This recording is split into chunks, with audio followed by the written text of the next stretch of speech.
അപ്പോൾ ജനങ്ങളുടെ മുമ്പിൽ ഇപ്പോൾ 3 ഓപ്ഷനാണ്. ഒരു ക്യൂബ സ്റ്റൈൽ ഒളിഞ്ഞു കിടക്കുന്ന ഒരു മാർക്സിസ്റ്റ് ഇക്കോണമി, അത് കേരളത്തിൽ നടക്കുന്നുണ്ട്. കഴിഞ്ഞ 10 കൊല്ലം അങ്ങനെയാണ് ഈ സർക്കാർ മുമ്പോട്ട് കൊണ്ടുപോയത്. രണ്ടാമത്തെ ഓപ്ഷൻ, കോൺഗ്രസ് ഭരിക്കുമ്പോൾ കോൺഗ്രസിന്റെ നശിപ്പിക്കുന്ന ഒരു രീതി.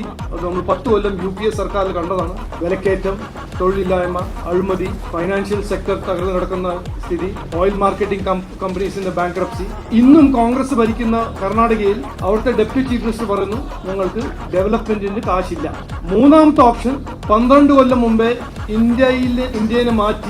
ഇന്ത്യയിൽ മാറ്റം കൊണ്ടുവന്ന നരേന്ദ്രമോദിജിന്റെ രാഷ്ട്രീയം, വികസന രാഷ്ട്രീയം, അതിന്റെ ഒരു കേരള വെർഷൻ, വികസിത കേരളം, അതൊരു മൂന്നാമത്തെ ഓപ്ഷൻ. ഞാൻ ആദ്യം മുതൽ പറയുന്ന ഒരു കാര്യമാണ്, ഈ ഇലക്ഷൻ ഒരു നിർണായകമായ ഇലക്ഷനാണ്. നാടിന്റെ ദിശയും ദശയും തീരുമാനിക്കേണ്ട ഒരു ഇലക്ഷനാണ്.